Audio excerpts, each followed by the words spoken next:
Hi, and welcome to another episode of Hot Takes with me, the Silver Fox. And this is a very disturbing story.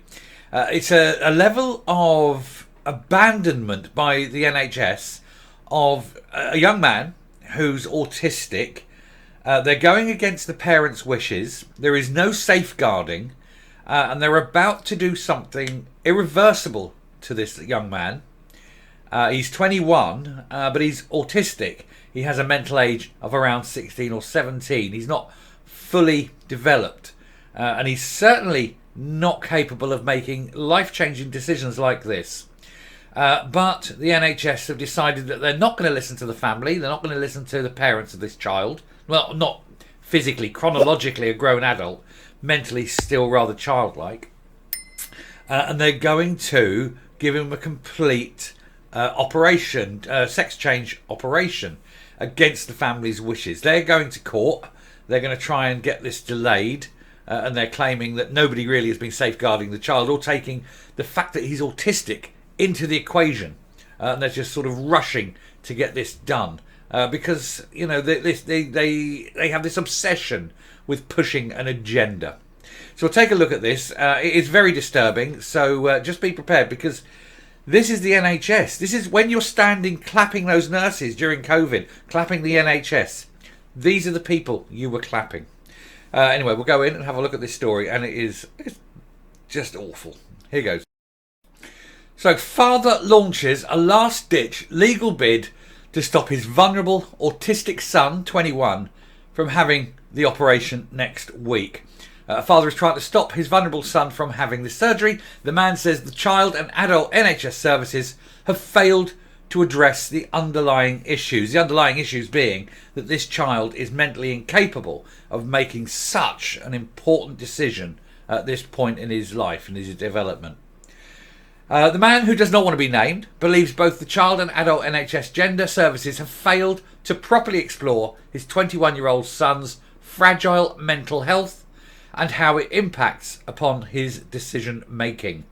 His son is due to undergo vaginoplasty surgery on Saturday, which involves removing the male genitalia and creating female parts. Well, actually creating male parts that have been tucked and folded to look like female parts. They are not creating female parts whatsoever. And it is a terrible operation, often fails, often leads to many, many internal problems. And people who have it done are never actually fully satisfied with what they've had done. And of course, the end result is the people who have had this done, post-op, bottom-op, as they call it, the self-ending rate is something like 10 to 16 times higher than the sort of background level. It is truly a major problem. And of course, the main problem here isn't physical. There is nothing physically wrong with these people. It is all mental. And they're not addressing the mental issues, and that's the problem. Anyway, age 13, this is the boy, age 13, he began attending the scandal-hit Tavistock Child Gender Clinic in London, where they do experimental medications on children. It is no different from what was happening in various camps under Dr. Mengele. He was prescribed puberty-blocking drugs against the parents' wishes at 16. 2 years later, he was transferred to an adult NHS gender clinic in the northwest before being referred for the vaginoplasty procedure when he was 19. We are just devastated when we heard he was getting surgery, his father said. As you would be, because there's no consultation. You have a very vulnerable person, a very vulnerable individual who is being taken care of by the family, and the family are not involved in this. The NHS are deliberately excluding the family because of he's over a certain age. He may be physically there. Mentally, he is vulnerable. He needs to be protected. There is no safeguarding. He said he's been through the shambles that is the Tavistock and then onto the adult services, which I think is far less stringent. They were continually affirming him. I don't think the adult services have taken into account his autism and his fragile mental health. He has had a lot of self-harm and at least one self-ending attempt that we know of.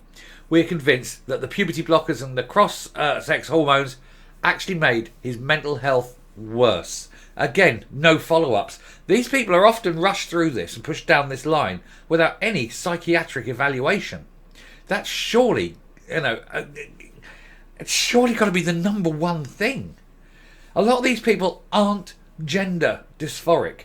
They could be gay. There is this push now where, and it's really weird. It's really the parents. They don't want to admit that their son, for example, could be gay. So they say, "Oh, he's in the wrong body," and they push him to become a woman so that he can then go and be with men normally. Because for them, sterilizing their child is preferable to admitting that their son is gay. What is wrong with these people? Anyway, my hope, this is the father, my hope is that surgery is stopped until he's at least 25. At 25, it's recognised that's when the brain matures. With someone with autism, that's definitely the case. They have developmental delays. This is true. This is absolutely true. Proven, scientifically proven.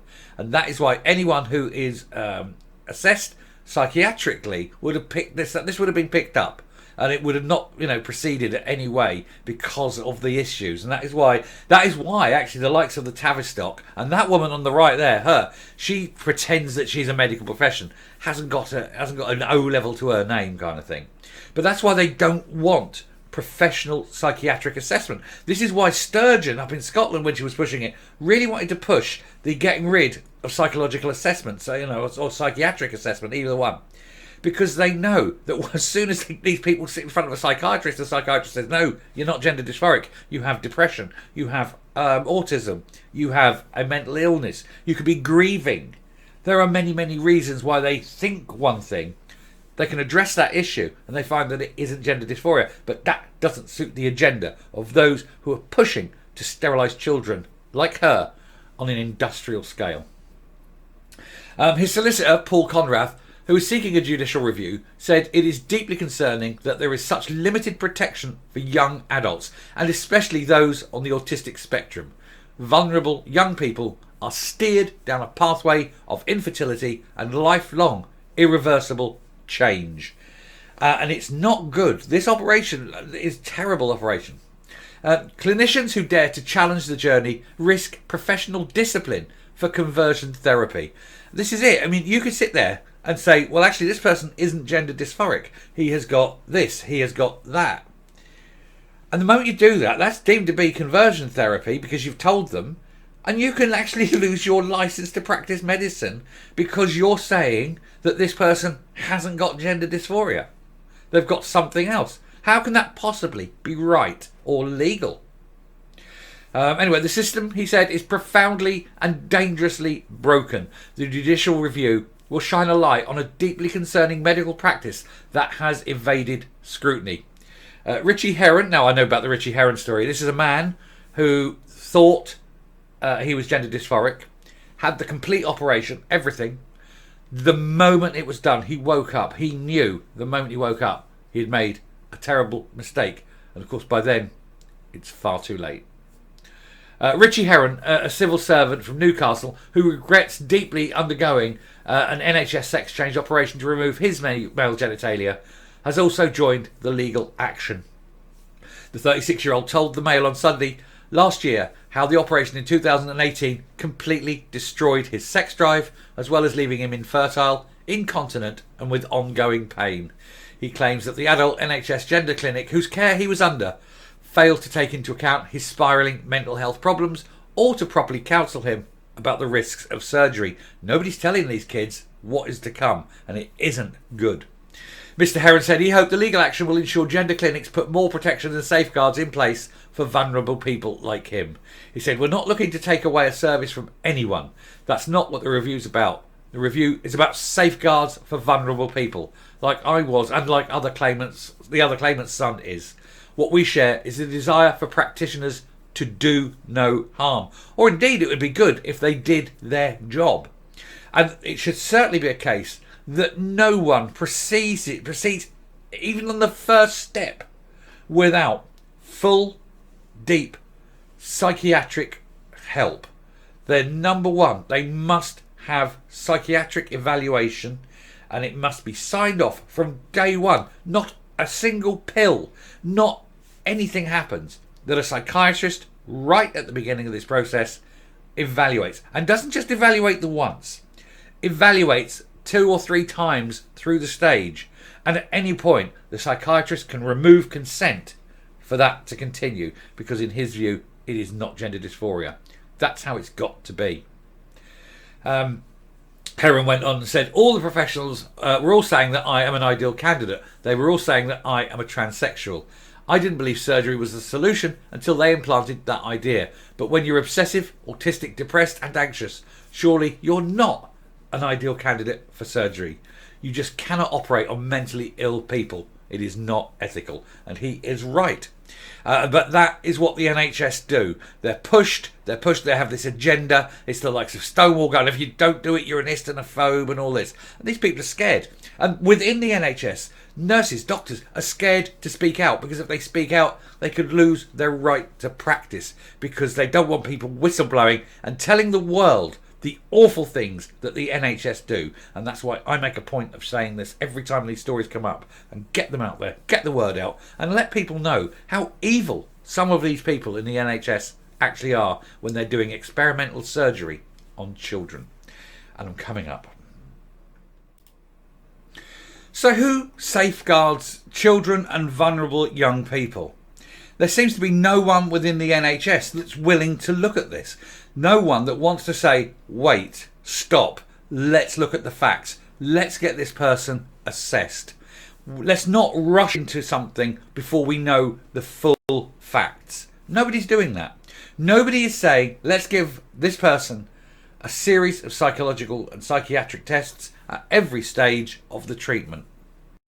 Because they know that if they did that, 99% of these cases would suddenly stop. But think of the lives that you would save. Think of the benefits. Sure, these people are not happy, but they're not happy because they're transsexual. They're not happy for a variety of reasons. Like I say, it could be grief, it could be mental illness, it could be autism. It could be that they're gay. There are so many different reasons. Far better to find out what the reason is before you proceed than to work it out afterwards, by which time it is far too late and you've sterilised a child. And I'll stop there. Thank you very much for listening. If you like what you're seeing here on the channel, please hit that subscribe button, ring the bell, leave a like, leave a comment, please share the video, and until next time, stay safe, stay well. Never listen to the pressure groups and the NHS when they're trying to push you down a line. Always take advice. And goodbye.